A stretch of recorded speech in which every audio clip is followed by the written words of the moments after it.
Meeting to order. Be it resolved that the Montgomery County Board of Supervisors of Montgomery County, Virginia hereby enters into a closed meeting for the purpose of discussing the following. Section 2.2-3711. Discussion, number one, discussion, consideration, or interviews of prospective candidates for employment, assignment, appointment, promotion, performance, demotion, salaries, disciplining, or resignation of specific officers, appointees, or employees of any public body. Number one, Board of Equalization. 2, personnel, county administrator, and county attorney annual evaluations. Do I have a motion? Motion. Second. A motion and a second. Any discussion? Madam Clerk, if you'll please call the roll.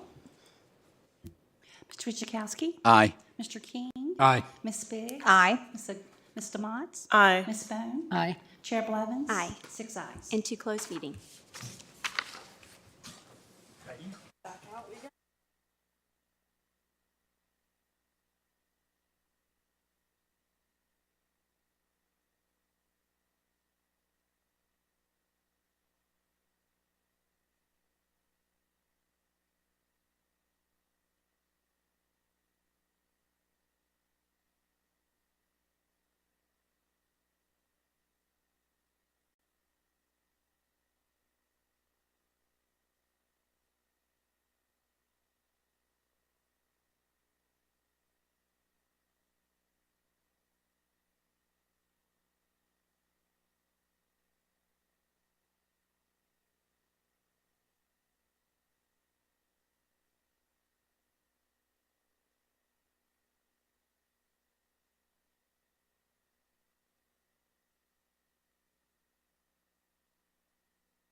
Motion to come out of closed meeting. So moved. Second.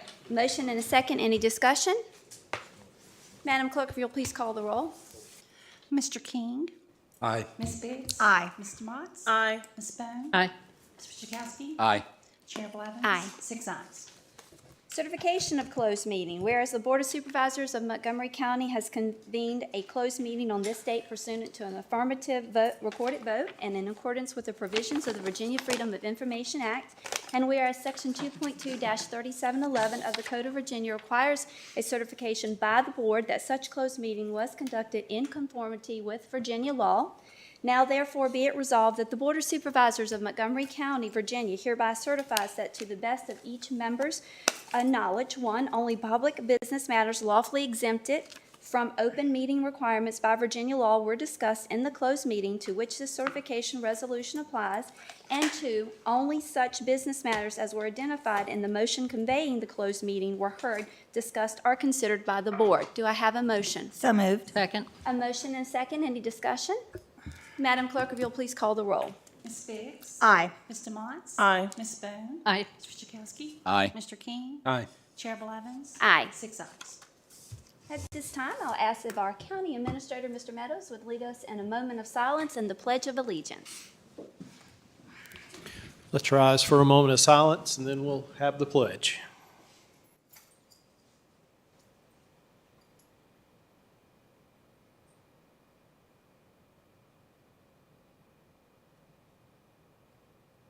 Let us pledge, please. I pledge allegiance to the flag of the United States of America and to the republic for which it stands, one nation, under God, indivisible, with liberty and justice for all. Thank you very much. Thank you, sir. Okay. Presentation, recognitions, and awards, and I have from the Virginia Department of Transportation, Mr. David Clark.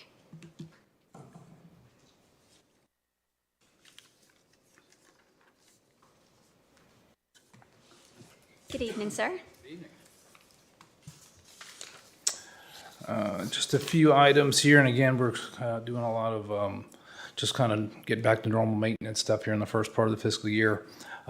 We have had a lot of storms that have just hit kind of off and on all over the place. Nothing really huge or major, but it is in very concentrated spots. Been pretty damaging. So there has been a lot of brush cleanup type of things that we've been doing. In the meantime, patching ahead of the overlay schedules, which I think are about complete.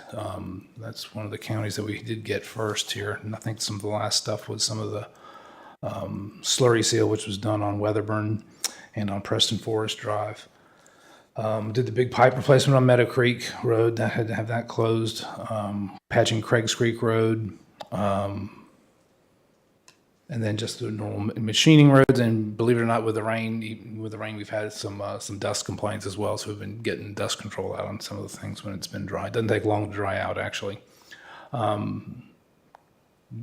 Getting ready to complete the work on the culverts at Pilot. There's been a bit of delay with getting material for that. The last thing is guardrail, and that's that might take a little bit longer, but the work's going well. It's just trying to get supplies. Like everyone's been having supply issues with that, and guardrail is one of those. We are in the last parts of the review of the Route 114 speed reduction. One of the things we have to look at, and these are kind of domino type effects when that is looking at the passing zones. So when you lower the speed limit on a 2-lane road, you might invite more passing. And so we're looking at where some of those are. And I think there's one that's kind of near Bellevue, which we're going to try to not do because cars coming out of residential areas like Onyx, when they're turning right, they don't expect to turn right and see a car coming straight at them who's passing somebody else. We did that on Price's Fork Road. Had to close a passing zone near Brunswick Road on Price's Fork one time because there was that issue. So we're doing a review of all the passing zones, making sure they're where they ought to be before we go ahead with that. And just as a kind of still studying this, but as part of the investigation and looking at the fatal crash on Route 8, we're looking even at that speed limit from Christiansburg all the way to Reiner. There's a couple 45s already in there. We might make, just looking at it right now, of making it all 45, because there's really not a lot of 55 in there. But again, you get the same kind of thing. A lot of people know the road very well, can drive at 55 perfectly safely, and so you're going to get more kind of passing type situations. So we're going to take a good look at whether that's a good idea or not. It's close, but that's one of the thoughts that came out of that. Even though the crash was like in Reiner where the speed limit's already low, but we're going to take a look at that. And that's all I have for my report right now. Take any questions. Certainly. We'll go around the room. I'll start off with Supervisor Bond. Thank you, David. Always a great job. I sent an email to Craig. I'm sure he's going to forward it for brush cutting down Catawba Road. I talked with you about it, Woodland Hills. And then also there's another road on it, but it's not on top of mine. But when I talked to you last week, I mentioned Nellie's Cave, and I mentioned up above at the top, and about the low-hanging branch at the bottom. But really, that road needs to be kind of done altogether. And then I wanted to, you and I talked briefly about children's zone. Yes. And I think the whole zone that I'm talking about at top of Nellie's Cave is actually in the county, because it's after where state maintenance ends. So Mr. Clark was saying that it's a county thing versus a VDOT thing. Could you explain that, please? Yeah, we basically permit those signs now. VDOT doesn't put up the watch for children. It used to be children at play. We weren't doing any of those for a long, long time. And then they decided to go with a watch for children sign, which indicates a little bit more, just to be kind of what we were afraid about the children that play is that they're playing in the road, which they shouldn't be doing, which is dangerous, of course. But if it's more like a watch for children, we use them maybe around school areas or something like that, where they might be, safely playing in the yard and something, rolls into the road or something like that. So just to be on the alert that there's children activity in that area. But in doing so and allowing those signs, we made the county responsible for doing it. So it's strictly a county decision. Just let us know.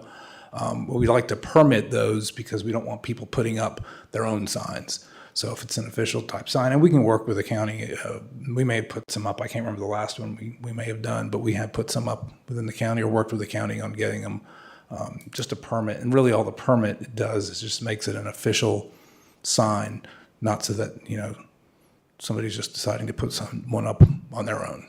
And so basically at the top of Nellie's Cave Road, there are signs that the neighbors have actually put up. But it's been like that. And that little strip has houses pretty close together. And they've done a really good job having brush along the road so that the kids aren't just like running across the street or something like that. But kids can be kids, balls can roll, that kind of stuff. And people, once they're out of town, some people go really fast in that area. And I'd like to make sure that we do what we can to get the non-official signs off and make it real for some people. Maybe it'll save a life along And if the the way. board's in agreement, I don't need a resolution or anything like that. The board can just decide. And our sign foreman works very well with the county people on especially on getting the 911 signs up, because those aren't something, VDOT doesn't really deal with road names. We deal with numbers, but we work with the counties on getting those 911 signs up. So I'm sure we can work together on that sign. So not to take your time now, but I'll bring it up in my report, and whether we talk about it tonight or next meeting, at least we can talk about it. Last thing, Pothole Heaven, Nature's Way. That's it. Thank you. And one thing about the brush, we are getting a crew together to go brush cutting throughout the residency. We're getting several pieces of equipment from the rest of the district, and we're just going to do a residency-wide brush cutting sweep. And it's going to start in Floyd. Then we'll move to Pulaski, but then it will be in Montgomery.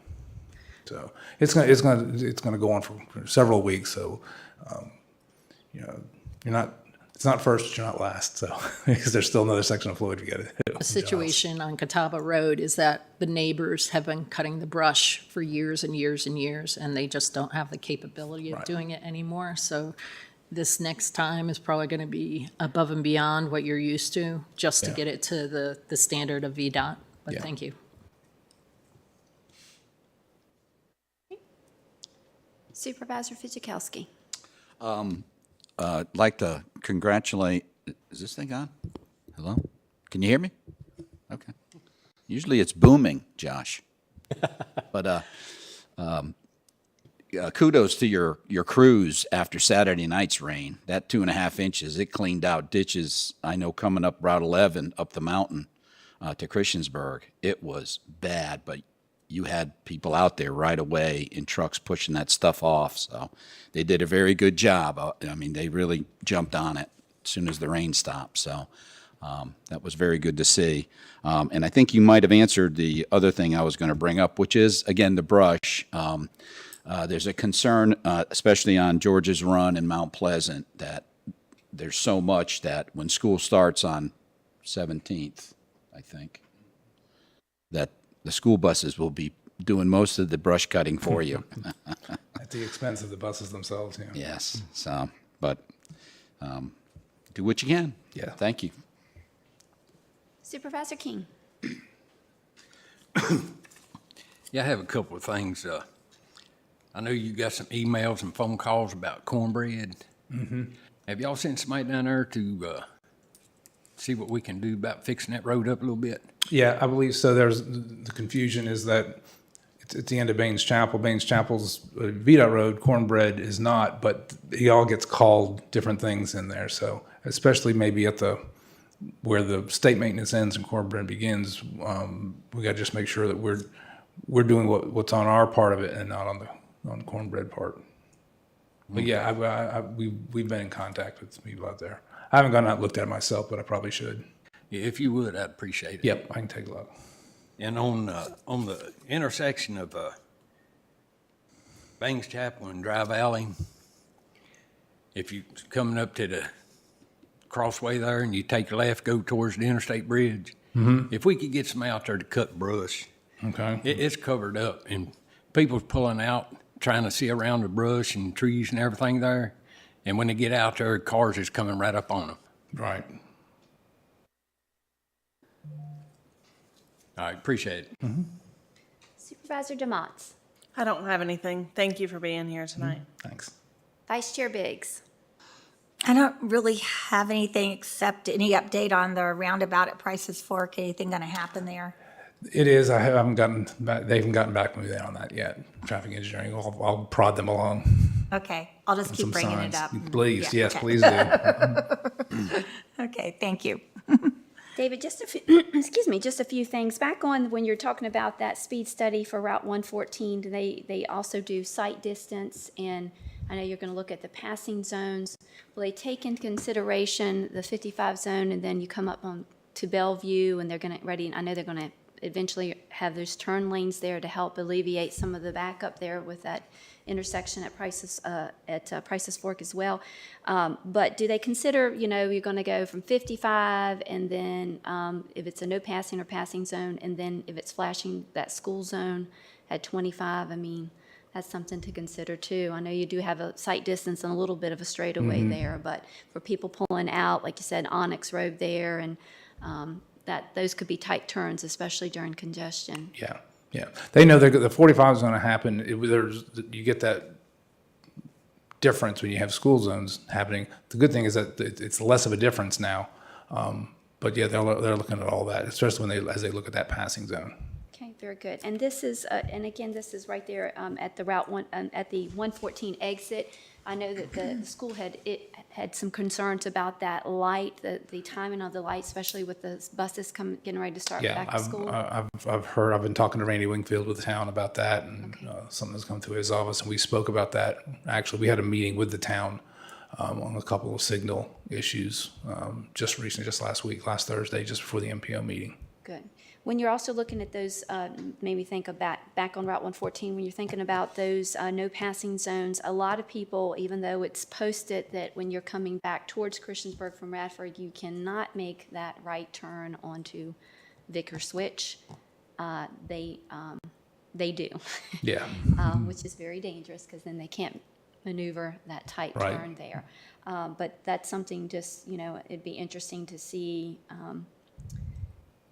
if you could be more aware or people, I think lots of times they just miss that sign and then know that this is the turn if they're not familiar with it. But that could lead to all types of troubles and people not prepared for anybody to make the right turn. And I do believe that stretch right there is 55 and then right after that it shortly falls into 45. Right. Goes to 45 as you get close to town. Yeah, okay. All right, well, that is all I have. As always, thank you for your service and hard work. And I do know we're probably going to get with you for some tour Yep. dates as well. We talked about that just before the meeting. Yeah. I'm looking Excellent. forward to doing that. Does anybody have any follow-up? As always, thank you, sir. All right. Thank you. Thanks, David. Okay. That brings us up to public hearings, and we have two public hearings scheduled for tonight. The first public hearing will be the rezoning request for Albers of Blacksburg. And I have Ms. Bree. Congratulations, Ms. Bree, on Thank your you. Thank you very much. being Very our excited. Director of Planning. Yes, ma'am. First meeting in your new official role, Bree, thank you. Yes, although this doesn't feel real Yeah. new at this time. But yes, definitely. Still excited. So this is a rezoning. It is an existing site, and they are requesting to rezone from general business to multifamily residential. It is located in the central portion of the county between the town of Blacksburg and the town of Christiansburg on 460 Business. It's actually, you can see it here, it is a triangle located off of Triangle Street. And it's two parcels, a small parcel here and then the larger parcel. So, like I stated, this property does consist of two tax parcels. It was originally built as a motel in the early 1960s. And at some point, it was transitioned to apartments, studio apartments, 1 bedroom and 3 bedroom. Primarily, it caters to business professionals and single families, but they do also have a commercial business on site. They have a public laundromat that's open not just to the tenants, but to the general public as well. So currently, because it's zoned general business, we would consider this a legal non-conforming use. And what they are wanting to do is expand and add additional residential units. In order to do that, they have to rezone to multifamily residential to make it more compliant with the zoning ordinance. So what they want to do is build 6 studio apartments and leave a portion of the laundromat for the tenants only. So at that point, the laundromat would not be open to the general public. It would bring the use in conformance with the zoning ordinance, and they would resurface the parking area, and they are proposing to shut down the access to 460 Business. So that'll make safer access regulations in that area as well. This is the county zoning map, so you can see here it's zoned general business, as is much of the area. And then these are just some images to orient you. So this is from Triangle Street and the US 460 intersection looking back towards the site. This is the images of the parking area from Triangle Street. There's 2 parking areas. Actually, there may be 3. There might be a 3rd entrance. And then this is the 460 access, which would be closed. This is the images of the existing laundromat building, and then these are the existing apartment units. This is the master plan with the aerial. You can see here they propose to stripe the parking area. By shutting down that access, they will gain a few parking spaces. And then this is another view of the site master plan to show those spaces in here. By adding those few spaces, it will also help bring them more in conformance with their requirements for parking. So currently, they're not in conformance with that by the time you add the number of parking spaces needed for apartments, plus for the commercial laundromat. And then these are the renovation plans. You'll see here, these are the 6 units. And then this is the remaining laundry that will be open for tenants only, so it will not be open to the public. There are minimal changes to traffic. Actually, you can expect to see a possible reduction by removing the commercial business from the property. 6 studio apartments will generate approximately 44 more vehicle trips per day. And VDOT did take no exception to the request, and they did say that closing that 460 intersection would create a safer corridor. The site is served by public water, which is provided by the town of Blacksburg. It's serviced by public sewer provided by the PSA. There will be some new water taps necessary through the town of Blacksburg, but no sewer taps will be required. And actually, there's going to be a net decrease in the amount of water and sewer consumption by removal of that commercial laundromat. The property does not lie within a FEMA-designated flood zone. They are actually going to remove some of that impervious surface with the closure of that intersection. And a full erosion and sediment control impact study will be done when we go through the site plan approval phase. There will be minimal impact to the schools. We did contact Montgomery County Public Schools, and they had no comment on the potential impacts. This is the comprehensive plan map. It is located in an area designated as urban expansion, but you'll see the blue overlay here. That's because it's also located in an urban development area. Those areas are designed to take the highest density residential and commercial uses. That's where the county has seen that it could be beneficial to allow growth in those areas. So that focal point is for the next 10 to 20 years. Of course, we will be looking at that again when we start to do a revision to the comprehensive plan. These are the planning and land use sections. These are the goals that we have identified as being in compliance with the proposed. Of course, it is within a UDA, which is where we want our high density housing. And it is compatible with surrounding development, of course. And it is served by public water and sewer. And we have identified that most of our growth should occur in 80% of our UDA areas. So that's our urban expansion areas. This UDA, there's a UDA off of exit 109, and then all of our village areas are considered UDAs. We did evaluate the rezoning application to ensure that it met the PLU 2.1 criteria, and it did, as I stated, because it has the public infrastructure that's required, and it does have adequate road access, and it is within that UDA. Here are some other goals that we identified in the comp plan. An environmental goal for maintaining water quality. That comes from removing that section there, so it's actually going to have less stormwater than what's currently on site. It does promote affordable housing, and then it is increasing the safety through access management. So the proposed rezoning will bring this site further into conformity with the zoning ordinance. Does provide additional housing units between the town of Blacksburg and Christiansburg. There is existing infrastructure, and it is consistent with what's seen in the 2 towns with minimal impacts. So the Planning Commission reviewed this and held a public hearing.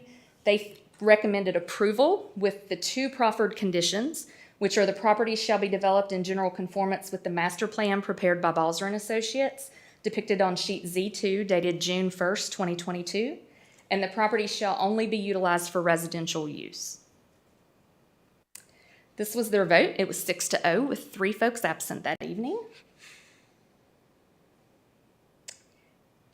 And no members of the public spoke at that Planning Commission public hearing. Staff has received, actually, as of this time, 2 inquiries via phone. One had no objections, and the other actually said that they supported the request to add the 6 units.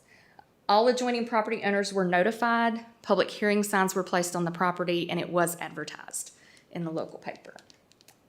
And with that, I will take any questions. Mr. Simonis and his client are also here if you have questions I can't answer. Thank you, Bree. We'll go around the room. Supervisor Fidzikowski. No, I don't have any questions. Originally, when I looked at those plans, I thought they were going to tear buildings down or add buildings, which would make parking impossible, but thank you for clarifying that. You're welcome. I don't have any other questions. Supervisor King. No, I have no questions. Thank you. Supervisor DeMott. Just a couple of questions, and it might actually be the applicant that needs to answer them. From reading the demo plans, it looks like no apartments are being demoed. It's just the addition of 6 units. That is correct. And then I asked just because I'd hate for us to get further down the line and find out something has gone awry. The town tends to be very particular about who gets water and who doesn't. So we've got water service at the property. Has the town already said they definitely have no problem with 6 taps? Okay. I just know that they've got the boundary line restriction, so I'd hate to find that we couldn't get water service to the new apartments. Yes. I think it's a good plan. I appreciate you guys bringing it to us. Supervisor Bone. I have a couple questions. So I think what you said is that they don't have enough parking already? Correct. So by the time you add the residential use plus the commercial laundromat use and the current parking standards, they would not. Once they remove that commercial use and add those few parking spaces, they are definitely closer to being in compliance. I haven't looked at it yet to determine if it'll be fully in compliance, but we are at least in a less non-conforming spot than what we are in now. Do studio apartments take up, I don't know how to say this properly, how many cars are allowed per studio apartment? You know, how many do we estimate? We would consider that a 1-bedroom. So I believe it's either 1.5 or 2. So we're adding 6. Correct. How many parking spaces are we adding? I would have to look back at the plan.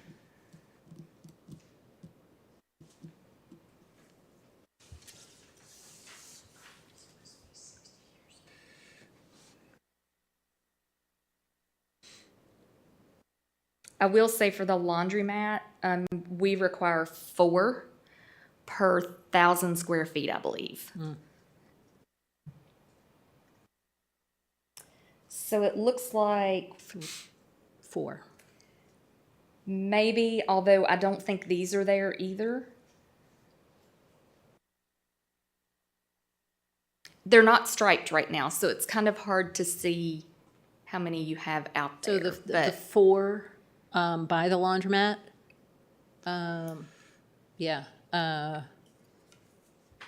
they might not be striped, but people are parking there. People Is that may be correct? parking there. And- I can say we have not had any complaints about there not being enough parking currently. Perfect. The apartment buildings across the street aren't part of this same development? They are not, they are separate. Okay. And you mentioned affordable housing. It's the rent of these new studio apartments going to be the same as the rent for? I will allow the owner and applicant to answer that question. That's all I have. Thank you. Vice Chair Biggs. I was on the same page as you were, Sarah, about the parking, because I've actually been out there a number of times. So the rest of the apartments, like, are they allowed just one parking place, or are they allowed 2, or how does it work? I am not sure what the owner has designated for each apartment. He would have to answer that. This was built prior to our parking Right. regulations. Right. So I'm not even sure, honestly, what those parking regulations were in the Okay. 60s. So if something's built prior to, then is it grandfathered in? It's considered to be legal non-conforming, and our policy has always been, we can make changes as long as we can justify that it's becoming less non-conforming. Okay. We don't let them become more non-conforming, but we aim to make it less non-conforming at that point. Okay, thank you. Ms. Bree, and so again, you had stated this will be less non-conforming because with the removal of partial of that laundromat and it not being open for the public and only for tenants, it would be tenant parking spots that opened up anyway. Correct, correct. So we're opening up tenant parking spots, we're adding parking. So that decreases the nonconformity in regards to parking.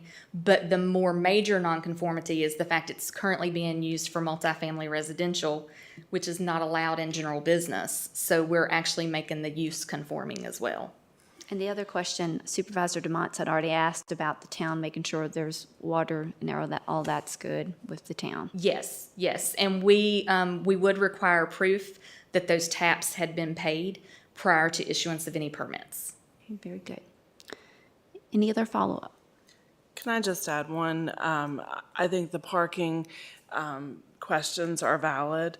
From the perspective of property management, they're not going to try to develop beyond what their residents can park, just because then it would create a bit of a,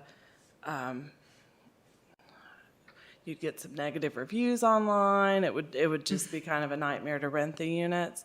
I forgot to ask, and I should have, is there a BT bus stop nearby?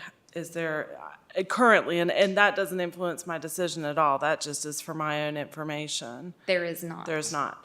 There's one at the hospital, which is a block away. Close. Yeah. And then I noticed too, and I wanted to bring it up because I think it's important, that there are some new amenity spaces that don't appear to exist currently. There's an exercise room. It looks like there's a provision for an on-site manager's office, which I think is already there, but it'll be nice to have a new space, new maintenance offices. So it looks like beyond just creating the additional housing, it's creating some nicer amenities for the people that live there, and that's always a nice thing to see. Good. Thank you, Ms. Bree.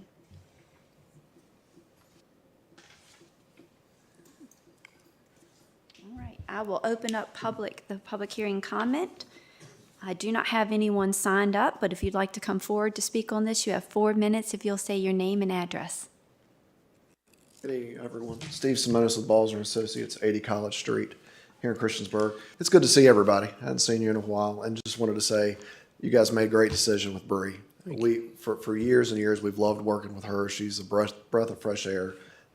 We're excited. We're excited to have her in that position. So a quick background. So Mr. Sayers, our client, is here tonight as well. So we actually started this project January of 21. Got our plans ready, got our site plans ready, and thinking this was already an approved use, that it probably had an old special use permit or something allowed for it. We spent a lot of time talking with Emily at the time and Bree, realized it was a non-conforming use, so we got ready to submit the zoning last July, and then we started seeing prices creep in construction. So Mr. Sayers kind of told us to hold off a little bit, so we've kind of kicked this back in this year. As Bree mentioned, I won't go into everything again. But I did want to answer a couple of the questions. So Mr. Sayers was seeing a need for some additional housing in the area. The laundry itself, it's really hard to find people to work on those units. He's having to bring people in from North Carolina to do some of the maintenance on it. So with it's kind of a myriad of things that kind of brought this idea together. But I did want to touch on some of the comments. The parking first. So on sheet Z2 in the lower right-hand corner, we tried to break it out. So we're showing right now the same number of spaces that that are out there right now, 125. We're just reconfiguring them a little bit, but there's actually a 3 or 4 space, I think 3 space less required when we're doing the switch in uses. So we are having a net gain of parking. And one of the other things that's happened over the last couple weeks is you see on Z2 there's the little entry feature right there. There's no parking there right now. That's going to be removed, so we'll actually be able to pick up another 2 or 3 spaces that aren't even shown on this plan.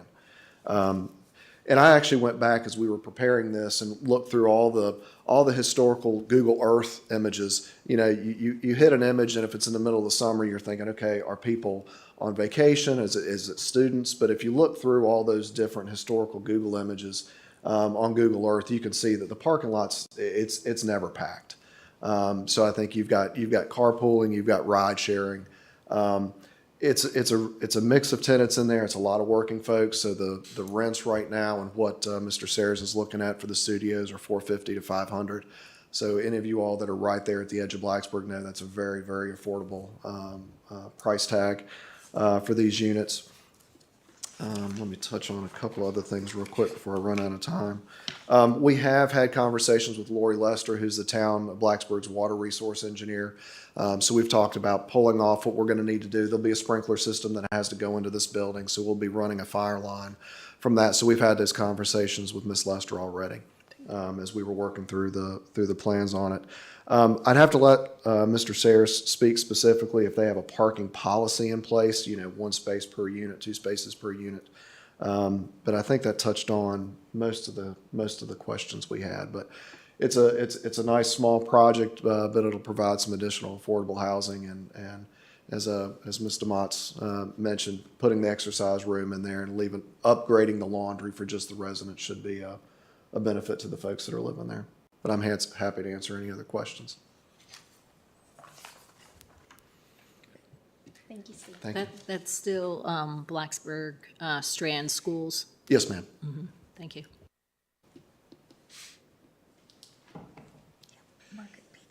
Evening, everybody. I'm Richard Sayers, and I'm the manager. The answer to your question is, right now, as far as parking, we normally limit people to 2 cars per unit. And I will tell you, just from experience, usually on the studios, it's 1 car. Most the 3-bedroom units usually have more than 1 car. And we've been fortunate it's not been a problem there for parking.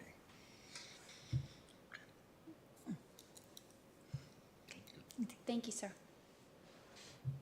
Thank you. Thank you. Is there anyone else who'd like to come forward on this public hearing? Seeing no one come forward, I will close this public hearing and we'll move to the next public hearing. Conveyance of permanent water line easement, Public Service Authority. Madam Chair, this is a public hearing that's required in order for the county to consider conveyance of a public water line utility easement as part of the Joinder Interconnect project in the Roanoke area of the county.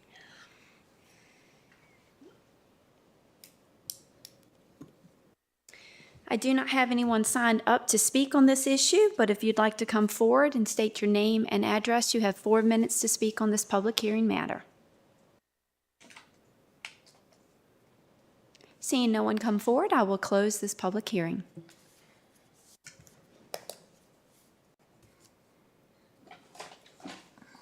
Next, guidelines for public address. Board of Supervisors allows citizens to present comments on issues deserving of their attention during public address at each meeting.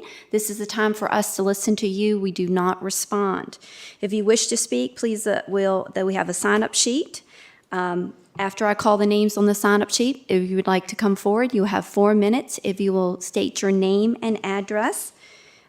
Each speaker has 4 minutes, and you must direct all your comments to the chair or to the supervisors from the speaker's lectern at the front of the room. You may leave any written materials with the board clerk. Speakers will be judged out of order should the speaker engage in any personal attacks, use of profanity, or abusive language, or debate with the audience and not address the supervisors. We have up first Mr. John Ashley.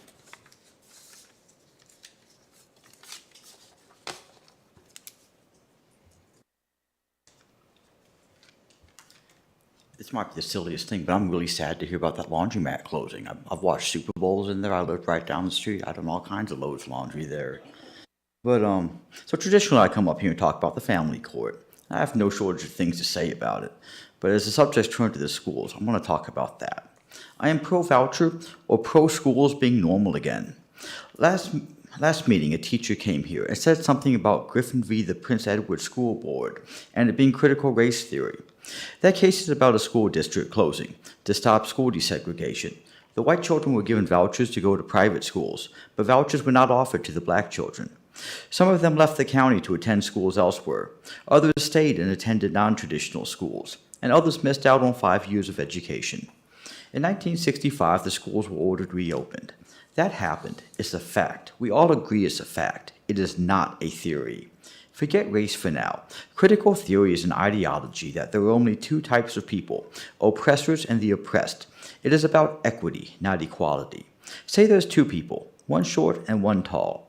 They are both standing on a box trying to see over a fence. The tall person didn't need a box to see over the fence in the first place, and the short one can't see over the fence even with the box. This is called equality. Equity is the short guy standing on both the boxes, and the tall person not having a box. Critical theory would say that only the black children should get the school vouchers, but racial discrimination is illegal. For now.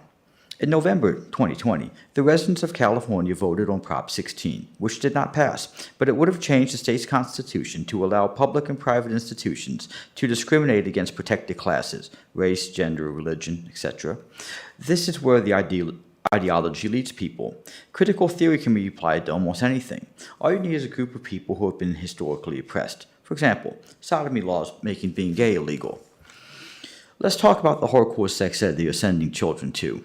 If someone walks up to a kid on a playground and tries teaching on math or spelling, it might be weird, but it's not illegal.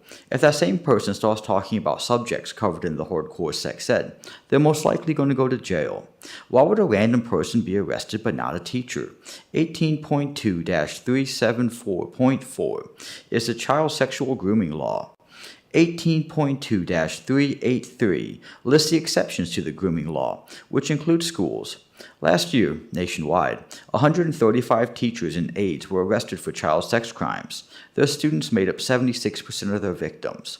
The earliest written accounts of homosexual activity was in the Greek Empire, with older men and younger boys. Recently, Twitter banned the word groomer for being a homophobic slur. Last week, I talked about a website, www.newgon.net. This page has been around since 2007 and claims to have coined the term minor attracted person, MAP, and the inverse, adult attracted minor. They want to be recognized as a sexual mental condition and accepted like gender dysphoria. Instead of saying men can have babies, they want the age of consent to be lowered to 12. It's already okay for a 12-year-old to choose to take puberty-blocking hormones. MAPs have a history of oppression, their love of children criminalized. What does critical theory in diversity, inclusion, and equity have to say about this? Joan Nelson is a sexologist with an education doctorate degree. She called her sexual relationship with an adult cousin when she was 8 the happiest time of her life, and the only trauma was finding out that it was wrong.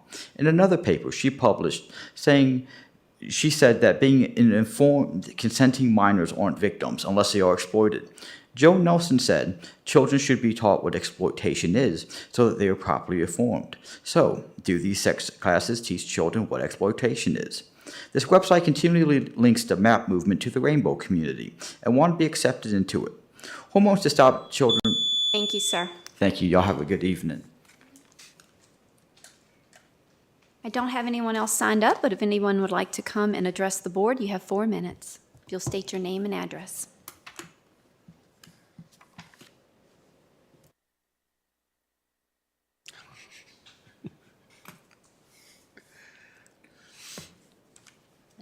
Good evening. My name is Kim Bowman, and I live in Christiansburg.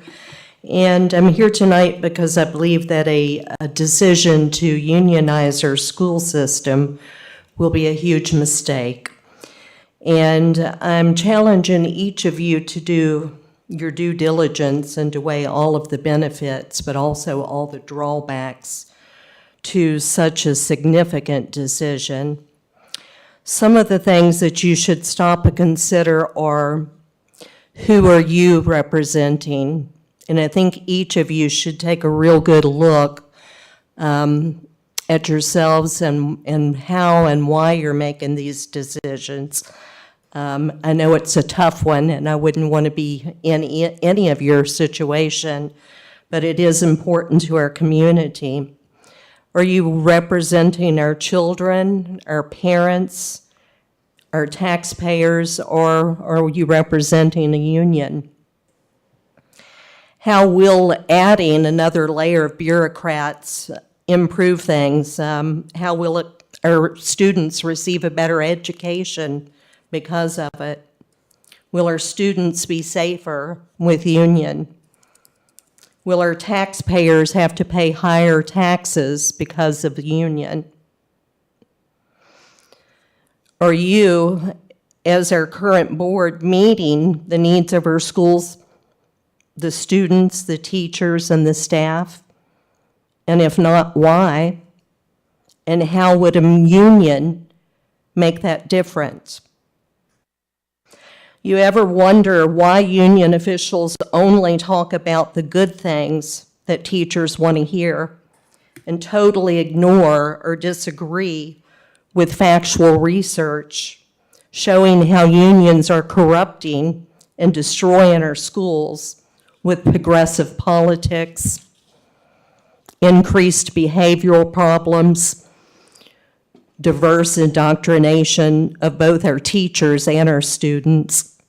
These things actually undermine educational excellence, morality, law, and order. I've recently heard more than one person refer to two of our Montgomery County schools as war zones, and this really bothers me. I have to wonder what's going on. I have questions, and so do others, about where these union meetings will be held. Will teachers be paid to attend these meetings? Will they be held during the school day and on school property? What are the positive impacts of unionizing for our students? What are the benefits to our parents? And what are the benefits to the taxpayer? What are the benefits to you as a board? Will this improve financial accountability? What are the real motives of the union? We all know that they make millions and millions of dollars that are then used to support far-left ideologies and political candidates. Our children need education. They do not need to be made into activists. Our children should not be made into political pawns. What happens to our children's education in the event that there should be a strike? They're already behind, some say by 4 to 5 years, in some cases because of the lockdowns. Thank you, ma'am. Thank you. Would anybody else like to come forward? Seeing no one come forward, we will close public address. Addendum? No addendum this evening. No addendum. Okay. Items of consent. Do I have a motion? So moved. Second? Motion and a second. Any discussion? Madam Clerk, if you'll please call the roll. Mr. Motts? Aye. Ms. Bone? Aye. Ms. Fitchikowski? Aye. Mr. King? Aye. Ms. Biggs? Aye. Chair Blevins? Aye. 6 ayes. Thank you. New business. Up first, conveyance of a permanent water line easement, Public Service Authority. Do I have a motion? Motion. Second? Motion in several seconds. Any discussion? Madam Clerk, will you please call the roll? Ms. Bone? Aye. Ms. Fitchikowski? Aye. Mr. King? Aye. Ms. Biggs? Aye. Mr. Motts? Aye. Chair Blevins? Aye. 6 ayes. Thank you. Rezoning the Albers of Blacksburg LLC.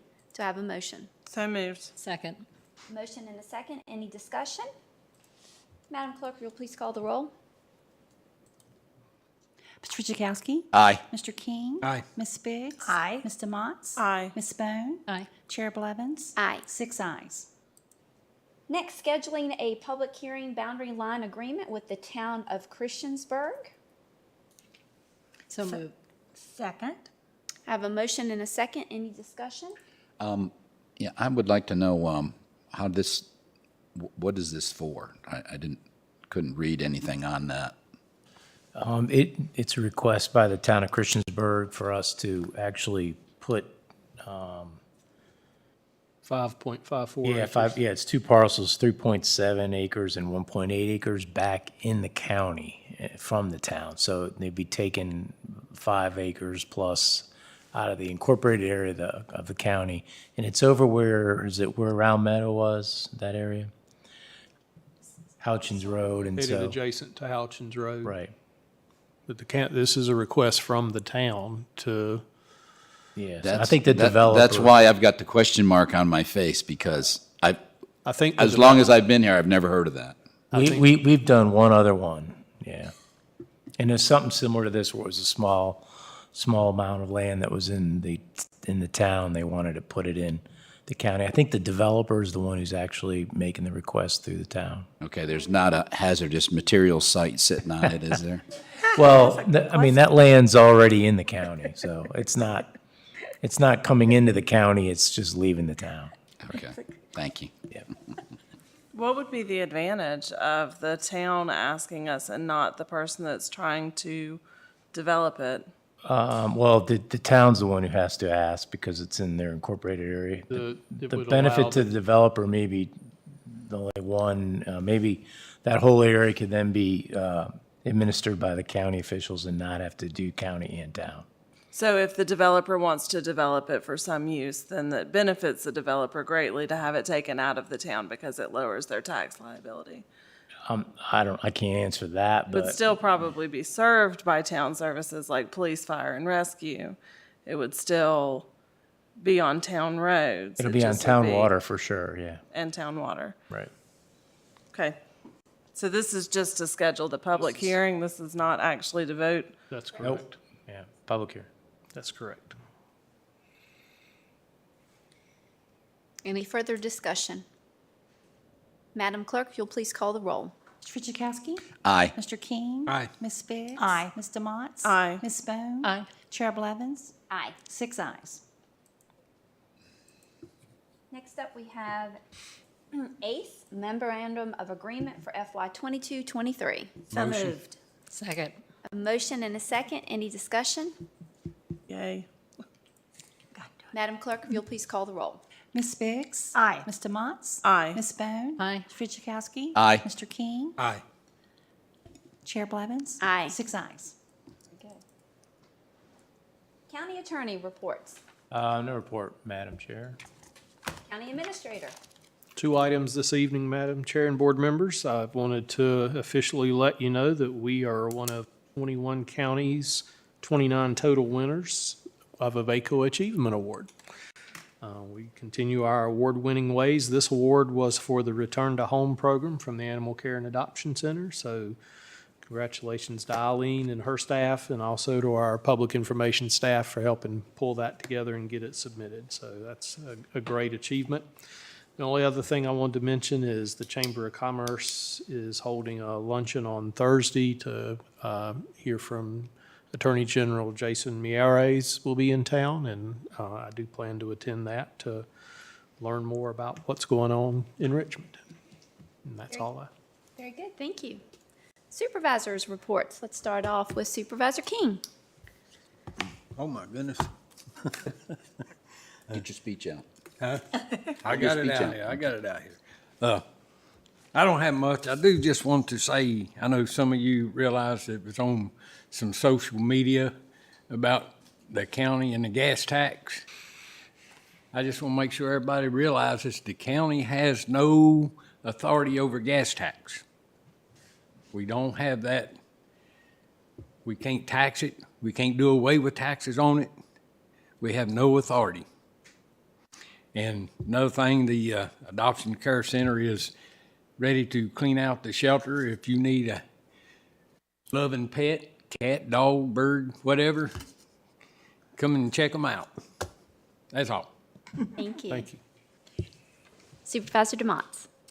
I've got, after having no report for a while, I've got some stuff. There was a news article that came through in our information that's sent to us every day by Jennifer. And then also we received your administrator's report that had some more information in it. So there were 2 items that I'm particularly concerned about related to the town of Christiansburg, and I think bear at least discussion or observation, or maybe some more information back to us. One being their discussion about putting our countywide tourism office on notice that they are interested in pulling out of that regional collaboration. And that is very concerning because then the Montgomery County Regional Tourism Office would be the Blacksburg and Montgomery County except Christiansburg Regional Tourism Office, and we would lose a significant funding stream. So I know that our tourism director is going to go speak with them, but if you could keep us abreast of conversations as they come through about that. Also, I'm very concerned about the recent discussion that they had in an open meeting about school resource officers, and I would be interested in hearing, possibly even from our sheriff, the discussion that they had centered around, and I'm quoting because these are the exact words used, they asked their attorney to investigate whether the county was in breach of duty for not placing school resource officers in town schools. And that's very concerning to me because, one, I don't think we have an obligation to do that. I think that we're doing that because we have determined that it's a best practice. And then also the rationalization, which I fully agree with, that Sheriff Parton brought to us, especially at our more remote schools, is that it's there's a huge difference between Christiansburg High School and the access of officers to that facility versus Eastmont or Auburn or some of our other more far-flung schools that are really outside of town limits. And so I was very concerned when I read breach of duty and would like some more information, maybe even from Sheriff Parton, on what are we required to do? How have we gone above and beyond? I think this board has gone above and beyond in meeting our requirements. And then I don't think that that was a very well, I didn't appreciate the tone of that conversation. Further, I know that the town has often approached us to ask us to co-fund things like Parks and Rec with them. And so the nature of some of the stuff that we're hearing, which is why this boundary line adjustment is also concerning to me, it feels like we are no longer collaborating. It feels like this relationship is becoming adversarial, and I don't think a joint meeting would solve that. I don't really know what we're supposed to do to work together with Christiansburg if they are saying we're in a breach of duty because of the officers, they're interested in pulling out of our regional tourism. I'm growing very concerned about that relationship moving forward. And in other terrible news, the gotcha bikes seem to have completely abandoned all of our stations and left their infrastructure. I know the town of Blacksburg has been looking into that, but if you could also work with them, because I know that was a great regional collaboration as well, and I'm very disappointed that the vendor has literally said, we're not doing this anymore, and walked away with no notification. That was a great service for the community and a great amenity for the community. So if you could continue to keep us informed on that. And it's not all bad news. Congratulations to Bree. I am very, very happy for you and for Montgomery County that we have you. So thank you and my heartfelt congratulations. Supervisor Bone. At the MPO meeting last week, we talked about the bikes and is it Rome, Bolt? Rome, Bolt, and Gotcha. It's all three. So they pulled out of everywhere and didn't give anybody any notice, and they're not answering their phones. And as far as replacing them, it might take a year to replace them. So it's really unfortunate. I do want to pick up on what Supervisor King mentioned about the gas tax. I did actually comment on the, what is it called? Christiansburg, Everything Christiansburg Facebook post. And because a constituent asked us that same question back at the end of April, so our county administrator Meadows was great to give us the exact situation, which again, we don't tax gas. We can't go to the gas stations and ask them to lower their price or anything like that, but he did put a great little link for people to complain to the It's the State Corporation Commission about the higher gas prices in Blacksburg versus Christiansburg or Montgomery County versus surrounding counties and things like that. So, we can send that out again if we need to. yeah, so I posted it all, not all, but the pieces of information on that, and it was no more comments. I mean, people were, anyway, it was, I hope that it was addressed. But what I do want to say is that in addition to these 7 supervisors, when we have us all here, we have spouses or significant others that support many of us. And I don't follow everything Christiansburg very often, but one of our spouses alerted me to the situation so that I could get on it and address it. So it's a family affair up here. I want to say great job. The Employee Engagement Committee here at the county is doing an incredible job, I personally think. And our HR department, this time of year when it's open enrollment, can't imagine what they're going through, but they do a great job. And then lastly, I'd like to not necessarily discuss Nellie's Cave Road and getting the watch out for children signs, but I do want to take a moment just to describe that piece of the road. It's probably less than a quarter of a mile, and there's probably 15 houses within a quarter of a mile. Last year, a car took out the front yard of one of the houses.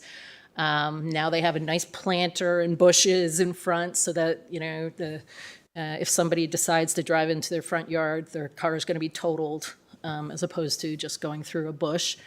But there are children on both sides of the street, and I've never seen children in the street, but I'm sure they, you know, balls get into the street and things like that. I would never expect any of those children to ride a bicycle on that part of the street because it's pretty narrow. So yeah, I think what really prompted this was I was driving in the far southwest of our state, near Cumberland Gap, and passed into Tennessee. And in one of the little hollers on the road that I was driving had a nice white sign that says, "Please slow down, we heart our children." And I asked Mr. Clark if we could have a sign like that, because I thought it was really sweet and a different, so it caught your eye. He says, "No, but we can put up two of these signs." So I would love to be able to do that. Thanks. Very good. Supervisor Fidzikowski. I'd like to start off with congratulating Bree. I think that was a fine pick. She's been very helpful to me so far, so I appreciate her continuing that good work. So I'm also in agreement with Supervisor DeMott's. Several things coming out of Christiansburg are kind of disconcerting, and would be nice to understand why they are thinking that way, but I have read their transcript of their meeting, and I still don't understand, but I think they are still debating those issues, so we'll have to see where that goes. I would like to remind everybody in the county that doesn't have good quality internet, I am one of them, that the program is still proceeding, and even though you may not see results It is being worked on behind the scenes. Our partner, Gigabeam, is surveying the areas, and they're getting ready for, I believe, correct me if I'm wrong, for the SCC to approve Appalachian Power, which could be imminent. And as soon as they are, Appalachian Power's ready to go, so they'll start stringing the fiber, and hopefully we will have a system second to none in the county. That's what we're looking forward to. All those plans have been made.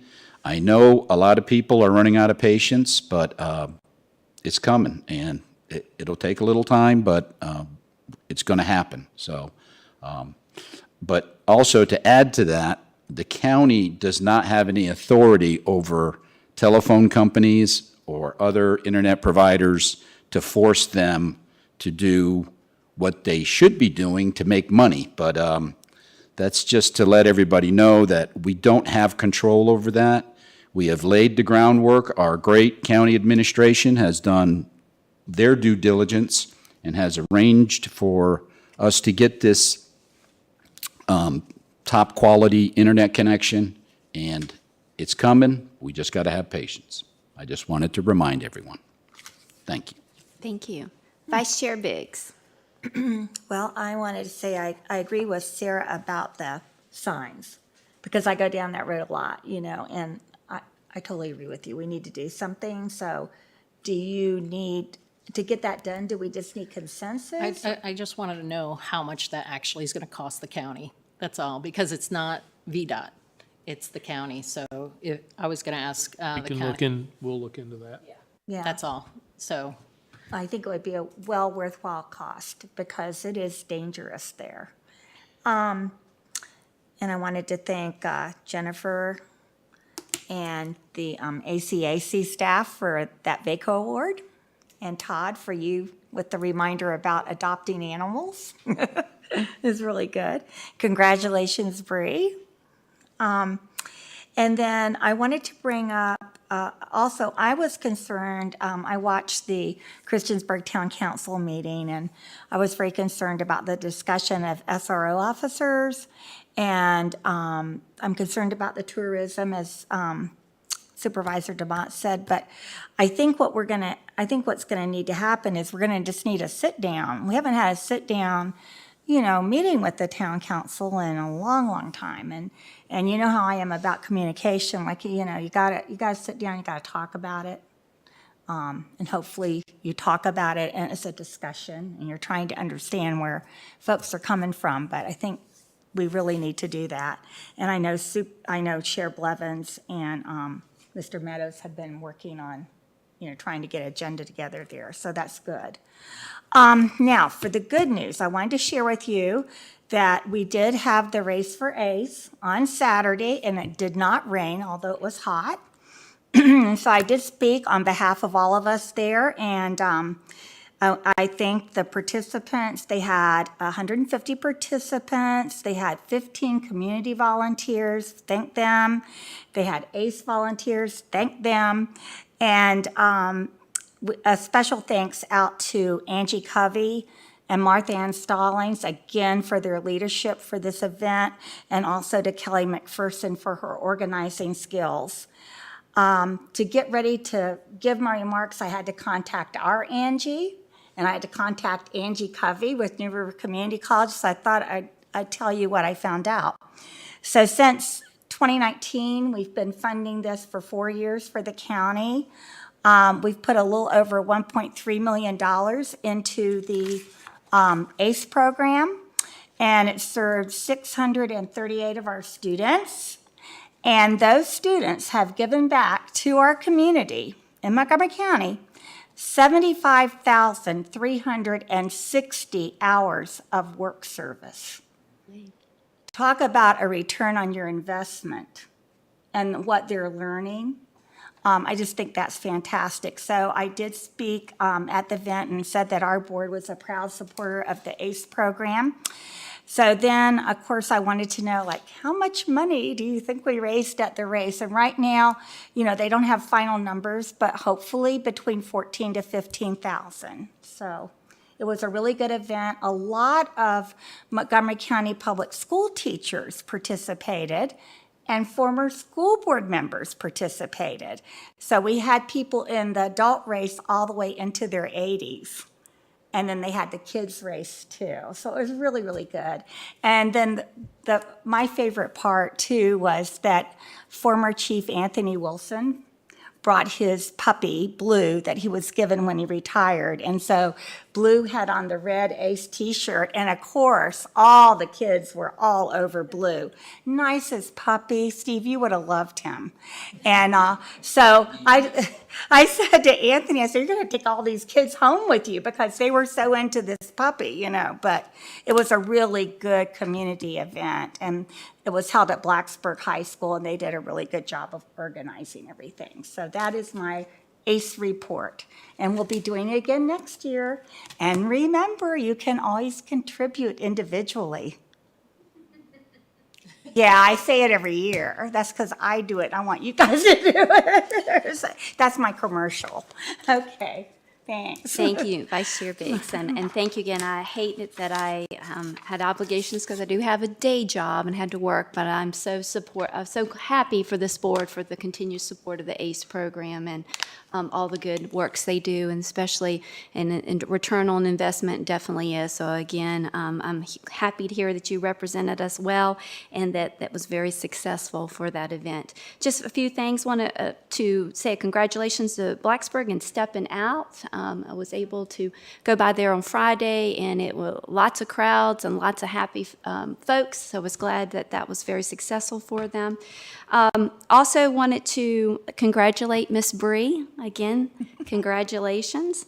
And hearing your concerns, Craig and I have met with their town manager and Mayor Barber for those discussions on the resource officers and other needs. And we will be presenting Bringing some information back. get some information back to the board to present and then move forward with some of those concerns. And then for Supervisor DeMott, some of those issues we've already asked for our county, our county attorney on the dereliction of duty and those type of things. And so we can get some clarification on that as well.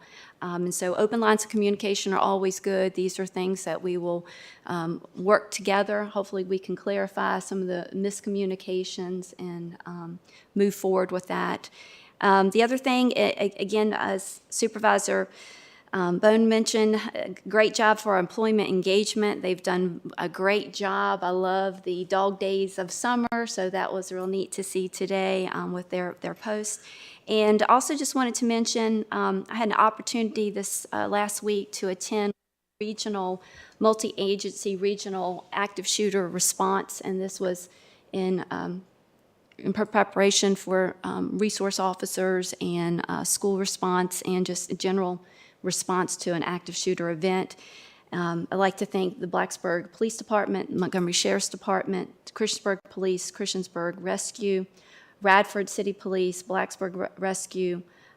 We had DEA agents participate, also New River NRV 911, and I would encourage, now I know we have 2 former police officers on the board, but I would encourage everyone, every elected official to go to one of those drills and see firsthand how everybody works together in an emergency, in hopes that we never have an emergency like that. But the obviously I have great appreciation for law enforcement, but to see them in a split second, not knowing the scenario and going in and responding and how everybody works together, first responders, it was excellent. And again, I just appreciate all of our first responders, how greatly they work together, and it's just really eye-opening, the quick decisions that they have to make to put down the threat and to save others' lives. And, you know, I made a comment on behalf of the board to the members there, and I said, you know, you're doing these drills, but in real life, these people that you will be helping will be your community members, and these are people that you're going to know. They could be even your family members.